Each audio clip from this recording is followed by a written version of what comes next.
जय श्री कृष्ण। हम सब जानते हैं कि श्रीमद् भगवद गीता में मनुष्य जीवन की प्रत्येक समस्या का समाधान मिलता है। फिर भी कई लोग अक्सर पूछ ही लेते हैं कि ऐसा क्या विशेष है गीता में। मित्रों, गीता में कुछ विशेष है तो वह है श्री कृष्ण, बाकी सब तो बस निमित्त मात्र है।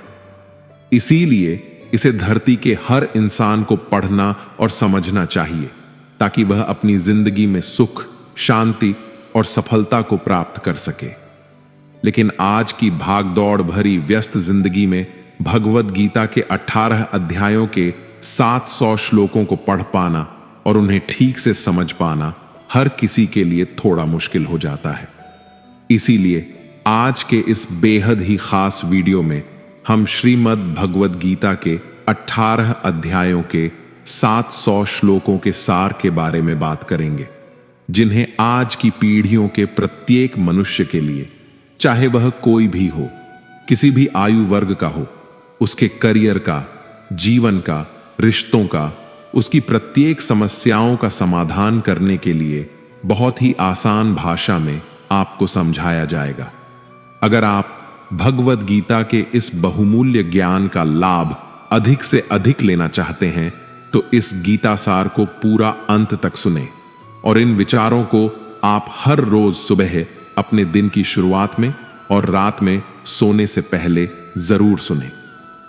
श्रीमद् भगवद गीता एकमात्र ऐसा ग्रंथ है जो मनुष्य को जीने का सही तरीका बताती है।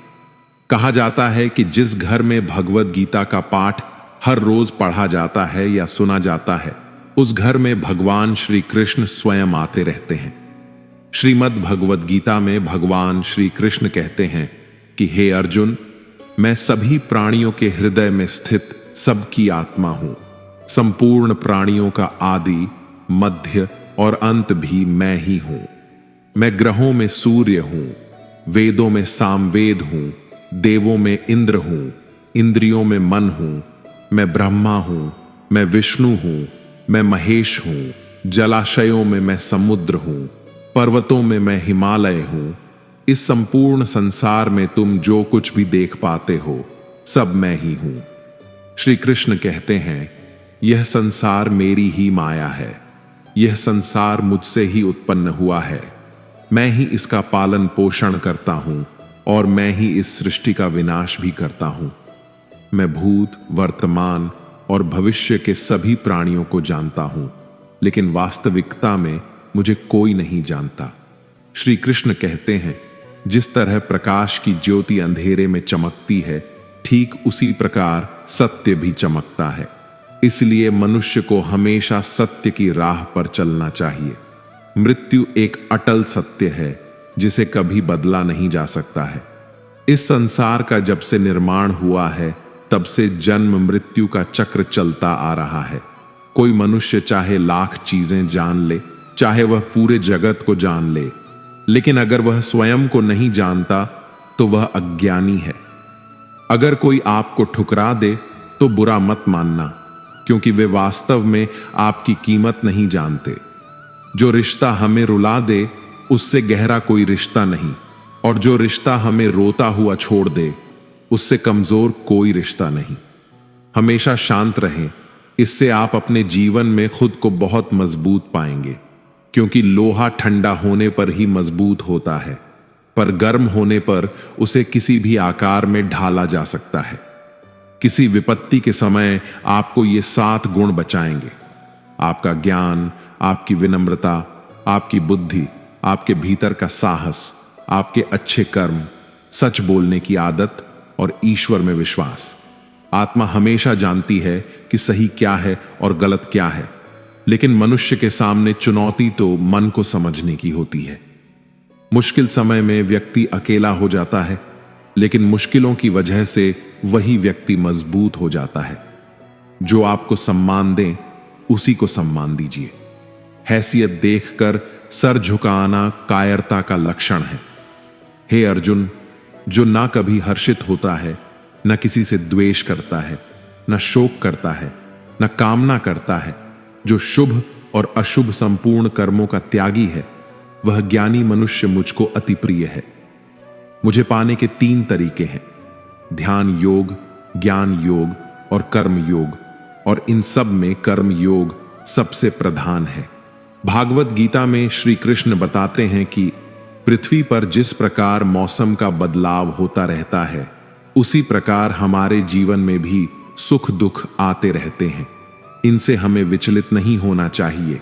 हे अर्जुन, समय से पहले और भाग्य से अधिक किसी को कुछ नहीं मिलता। जैसे दीपक की बाती को दीपक तले छुपा अंधेरा दिखाई नहीं देता, वैसे ही मनुष्य को जवानी के पीछे छुपा बुढ़ापा और कमजोरी दिखाई नहीं देती। किसी भी प्राणी को उसका मन जीवन के अंत तक अपने जाल से निकलने नहीं देता। रस्सी में बांधकर उसे तरह तरह के नाच नचवाता रहता है।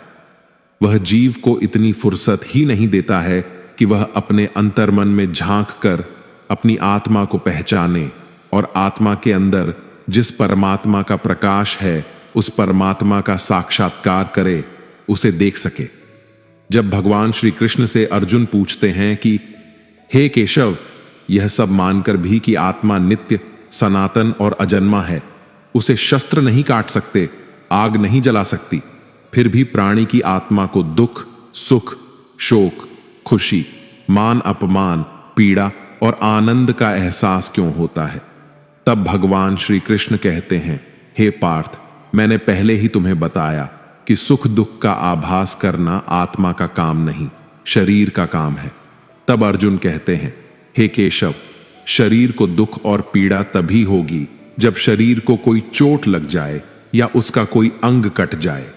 जैसे शरीर आग में जल जाए, उससे जो पीड़ा होती है वह तो शरीर की पीड़ा है, परंतु मानहानि होने से जो दुख होता है या मान होने से जो आनंद आता है, उसमें तो शरीर को कोई चोट नहीं पहुंचती। वह मानहानि का दुख, वह अपकीर्ति की पीड़ा तो आत्मा को ही होती है ना। तब भगवान श्री कृष्ण अर्जुन से कहते हैं, नहीं अर्जुन, यह कीर्ति अपकीर्ति, मान अपमान, ये लाभ हानि, ये जीतने का आनंद अथवा हारने की पीड़ा, ये भी आत्मा को नहीं होती। ये आत्मा का काम नहीं है, यह तो मन की शरारत है। भगवान श्री कृष्ण कहते हैं, हे अर्जुन, यह याद रखो कि प्राणी के शरीर का एक अदृश्य अंग है, मन, जो दिखाई नहीं देता लेकिन सबसे शक्तिशाली हिस्सा है। आत्मा से इसका कोई संबंध नहीं है। आत्मा रथ में बैठा हुआ रथ का स्वामी है, तो मन शरीर रूपी रथ का सारथी है। यह मन ही इंद्रियों के घोड़ों को इधर उधर भटका देता है और यौवन के आवेश में चंचल हो जाता है। कभी यौवन के आवेश में यही चंचल मन मनुष्य को इस भ्रम में डाल देता है कि वह सर्वशक्तिमान है, वह सब कुछ कर सकता है और वह यहाँ का राजा है, जिसके आगे हर कोई झुक जाने को विवश है और जिसे हर कोई प्रणाम करता है। जब शरीर के दीपक में यौवन शक्ति का घी झलकर समाप्त हो जाता है और दीपक तले अंधेरा छा जाता है, तो मनुष्य घबराकर चिल्लाने लगता है, मैं बीमार हूं, मैं दुखी हूं, मैं मर रहा हूं, मुझे बचाओ। यह रोने का नाटक भी मन ही करता है। हे अर्जुन, मनुष्य को मैं के घमंड की मदिरा पिलाकर मदहोश करने वाला पाखंडी केवल मन है। उसके हाथों में मोह माया का जाल है, जिसे वह मनुष्य की इच्छाओं पर डालता रहता है और उसे अपने वश में करता रहता है। ये मन शरीर से भी मोह करता है, अपनी खुशियों से भी मोह करता है और अपने दुखों से भी मोह करता है। खुशी में खुशियों से भरे गीत गाता है और दुख में दुख भरे गीत गुनगुनाता है। अपने दुखों में दूसरों को शामिल करके उसे खुशी मिलती है। हे पार्थ, प्राणी के लिए आवश्यक है कि वह अपने मन को काबू में करके अपने अंतर मन में झांक कर आत्मा को देखें। तभी उस आत्मा के अंदर उसे परमात्मा का प्रकाश स्पष्ट दिखाई देगा। जिस प्रकार मनुष्य अपने पुराने वस्त्रों को त्याग कर नए वस्त्र धारण करता है, ठीक उसी प्रकार आत्मा पुराने व्यर्थ शरीर को त्याग कर नए शरीर को धारण करती है। यही प्रकृति का नियम है। इस सत्य को स्वीकार करके भय मुक्त होकर आज में जीना चाहिए। किसी पर विश्वास करना हो तो उनकी बातों पर नहीं, उनकी हरकतों पर ध्यान दो। गुस्से के वक्त थोड़ा रुक जाने से और गलती के वक्त थोड़ा झुक जाने से जिंदगी और भी आसान हो जाती है। भगवान श्री कृष्ण कहते हैं, जो मनुष्य मुझे जान लेता है उसके लिए इस संसार में और कुछ भी जानना शेष नहीं रहता। ऐसा मनुष्य जन्म मरण के बंधनों से मुक्त हो जाता है। जो मनुष्य भगवद गीता को पढ़कर उस पर अमल करता है उसके सारे दुष्कर्मों का प्रभाव समाप्त हो जाता है। जो भाग्य में है वह भाग कर आएगा और जो भाग्य में नहीं है वह आकर भी भाग जाएगा। जैसे हवा के झोंके नाम को भटका देते हैं, वैसे ही मनुष्य की इच्छाएं बुद्धि को भटका देती हैं। एक समझदार व्यक्ति वही है जो दूसरों को देखकर उनकी विशेषताओं से सीखता है, उनसे तुलना और ईर्ष्या नहीं करता। शस्त्र केवल शरीर को घायल कर सकते हैं, किंतु शब्द आत्मा को भी घायल कर देते हैं। जो मनुष्य अपने को परमात्मा से अलग नहीं समझता है और ना ही इस शरीर से अपना कोई संबंध मानता है, वह सदा के लिए जन्म मरण से मुक्ति पा लेता है। खुश रहना है तो जिंदगी के फैसले अपनी परिस्थितियों को देख कर लें। दुनिया को देखकर जो फैसले लेते हैं वो हमेशा दुखी ही रहते हैं।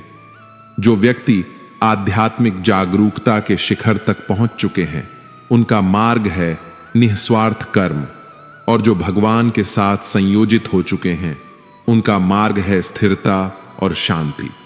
मानव कल्याण ही भगवद गीता का प्रमुख उद्देश्य है, इसलिए मनुष्य को अपने कर्तव्यों का पालन करते समय मानव कल्याण को प्राथमिकता देनी चाहिए।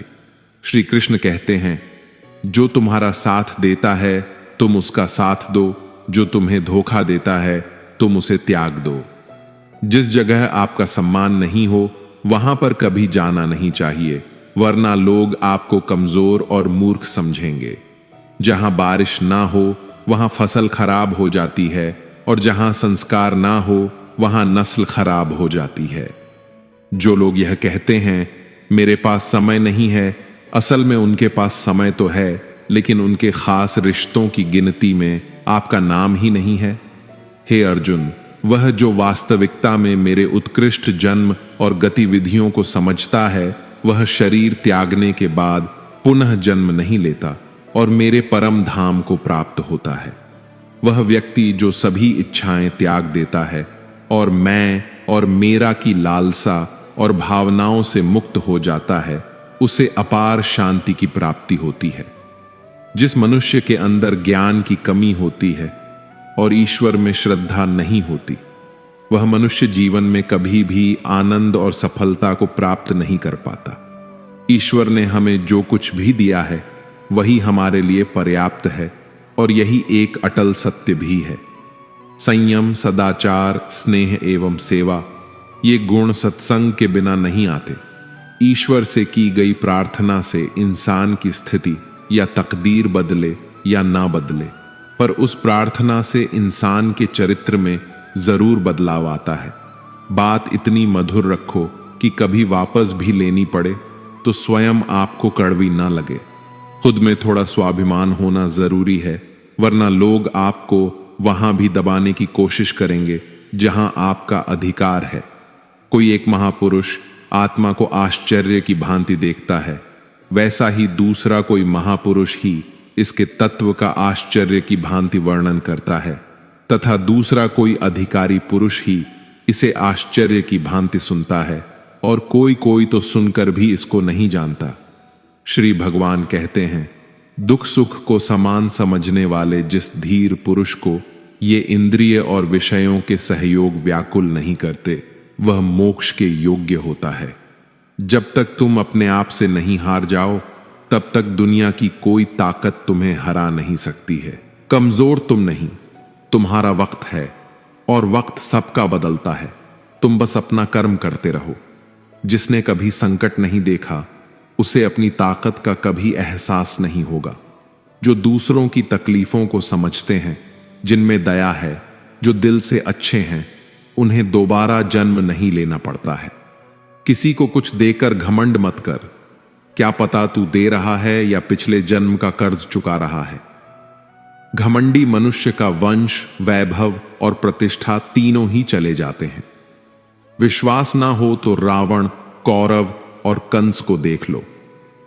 चुप रहने से बड़ा कोई जवाब नहीं और माफ कर देने से बड़ी कोई सजा नहीं।